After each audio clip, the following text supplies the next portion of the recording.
முத்துவோட நல்ல மனசு யாருக்கெல்லாம் பிடிச்சிருக்குதோ அவங்களான வீடியோக்கு லைக் பண்ணிக்கோங்க. ஆமாங்க, முத்துவோட மனசு ரொம்பவே நல்ல மனசு அப்படின்னு சொல்லலாம். அது ஒரு கஷ்டமா இருந்தாலும் சரி, சந்தோஷமா இருந்தாலும் சரி, எவ்வளவு தூரத்துக்கு அவரால் வெளிப்படுத்த முடியுமோ அவ்வளவு தூரத்துக்கு வெளிப்படுத்துவாரு. சில நேரங்கள்ல கோவப்பட்டாலும் சில நேரங்கள்ல அந்த கோவத்தை குறிச்சு அவரே பாத்தீங்கன்னா வருத்தப்படுறாரு. சரி, இது ஒரு பக்கம் இருக்கட்டும். லாஸ்ட் எபிசோட்ல எதோட முடிச்சிருந்தாங்க அப்படின்னா, நம்ம சீதா வந்து பாஸ் ஆயிட்டாங்க, அதுவும் ஃபர்ஸ்ட் கிளாஸ்ல பாஸ் ஆயிருக்காங்க அப்படின்ற விஷயம் முத்து மீனாவுக்கு தெரிய வருது. ரெண்டு பேருமே செம்ம ஹாப்பி, ரொம்பவே சந்தோஷமா இருக்காங்க. அப்பாடா, ஒரு வழியா சீதா பாஸ் ஆயிட்டா, இனிமே அவளோட குடும்பத்தை அவ பாத்துக்கிடுவா அப்படின்னு சொல்லி முத்து பெருமூச்சு விடுறாரு. அதே மாதிரி நடந்த விஷயங்கள் எல்லாத்தையும் போய் அண்ணாமலை கிட்ட சொல்றாங்க. அண்ணாமலை செம்ம ஹாப்பி. அதே விஷயத்த விஜயா கிட்ட சொல்லும்போது விஜயா எப்படி ரியாக்ட் பண்ணுவாங்க அப்படின்னு சொல்லி நல்லாவே தெரியும். அதே விஷயத்தை தான் அவங்களும் பண்றாங்க. அவ இப்ப பாஸ் ஆகி என்ன பண்ண போறா, திருப்பி அவங்க அம்மா கூட சேர்ந்து பூ தான் கட்ட போறா, இதுக்கு எதுக்கு இந்த ஆகாத வேலை அப்படின்ற மாதிரி அவங்க சொல்ல முத்து இருந்துகிட்டு நோஸ் கட் பண்ணிடுறாரு.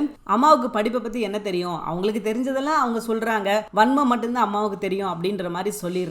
அதுக்கப்புறம் பாத்தீங்கன்னா நம்ம ரோகிணி அண்ட் மனோஜ் வர்றாங்க. மனோஜ் வந்து என்ன சொல்றாரு அப்படின்னா, இந்த காலத்துல ஆஃப்டர் ஆல் ஒரு டிகிரின்றது ஒரு சாதாரண விஷயம் அப்படின்ற மாதிரி சொல்லும்போது முத்து வந்து கோவப்படுறாரு. கோவப்பட்டு என்ன சொல்றாரு அப்படின்னா, நீ உன்னோட சொந்த காசுல படிச்சிருந்த அப்படின்னா அதோட அருமை தெரியும். நீ கேட்ட நேரத்துக்கு புக்கு, நீ கேட்ட நேரத்துக்கு பேனா, உனக்கு ஏசி ரூமு, ட்ரெஸ் முத கொண்டு அப்பா எடுத்து கொடுத்திருக்காரா, அதனாலதான் உனக்கு அந்த அருமை தெரியல. ஆனா சீதா அப்படி கிடையாது. சொந்தமா அவ வேலை பார்த்து அவ அவங்க அம்மாவுக்கு உதவி பண்ணிக்கிட்டே அவ படிச்சு பாஸ் ஆயிருக்கா, அது பெரிய விஷயம் தான் அப்படின்ற மாதிரி சொல்றாரு. ரோகிணியும் கிட்டத்தட்ட பாராட்ட தான் செய்றாங்க. பரவாயில்லையே, பாஸ் ஆயிட்டாலே சூப்பர் அப்படின்ற மாதிரி தான் அவங்க சொல்றாங்க. ஆனாலும் மனோஜ் வந்து இந்த காலத்துல அப்படின்னு பேச்சு எடுக்கும்போது ரோகிணி வந்து எண்டு கார்டு போடுறாங்க. தயவு செஞ்சு நீ வாய மூடிடு, ஒன்னு வாழ்த்து சொல்லி இல்லையா பெசாம இரு அப்படின்ற மாதிரி சொல்லிடுறாங்க. இது ஒரு பக்கம் இருக்க. அதுக்கப்புறம் பாத்தீங்கன்னா ரவி சுருதி அவங்க ரெண்டு பேரும் வர்றாங்க. அவங்க ரெண்டு பேரும் நடந்த விஷயத்தை தெரிஞ்சு ரொம்பவே சந்தோஷம், ஆகா சூப்பர் பாஸ் ஆயிட்டாங்களா செம்ம அப்படின்ற மாதிரி சொல்லிட்டு, ரவி நீ உடனே என்ன பண்ற அப்படின்னா பிரியாணி ரெடி பண்ணு, நம்ம எல்லாருமே செலிப்ரேட் பண்ணிடலாம் அப்படின்ற மாதிரி சொல்லி அவங்க ரெண்டு பேரும் ரொம்பவே சந்தோஷமா இருக்கிறாங்க.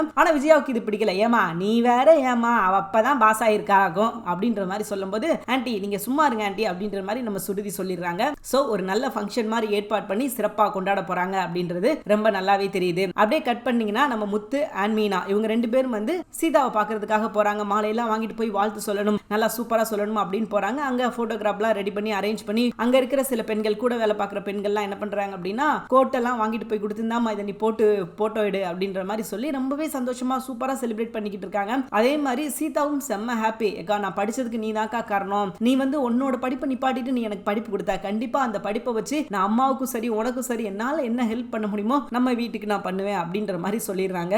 முத்து அங்க போய் அப்பப்ப பாத்தீங்கன்னா மீனாவோட தம்பியை குத்தி காட்டி தான் பேசிக்கிட்டு இருக்காரு. சில விஷயங்கள் அவர் சொல்ற விஷயங்கள் எல்லாமே கரெக்ட் தான். என்ன சொல்றாரு அப்படின்னா, நீ உனக்கு பொறுப்பு இருக்குமா, நீ நல்லா படிச்சுட்ட, இதே பொறுப்பு எல்லாருக்கும் இருக்கும் அப்படின்னு சொல்லிட முடியாது இல்லையா. சில பேர் ஊர் சுத்திட்டு அலைவாங்க, படிக்கிறேன் படிக்கிறேன் அப்படின்னு சொல்லிட்டு அப்படின்ற மாதிரி அவருக்கு தெரிஞ்ச விஷயங்கள் அவருக்கு புரிஞ்ச விஷயங்களை அவர் அந்த இடத்துல சொல்றாரு. இதனால மீனாவோட தம்பி ரொம்பவே அப்செட் ஆகுறாரு. ஏன் இப்படி பேசுறாரு, என்ன அவமானப்படுத்தணும் தான் வந்தாரா அப்படின்ற மாதிரிலாம் கேட்கிறாரு. இன்னைக்கு எபிசோட்ல நடந்த விஷயங்கள் இவ்வளவுதாங்க. தேங்க்யூ ஃபார் வாட்சிங்.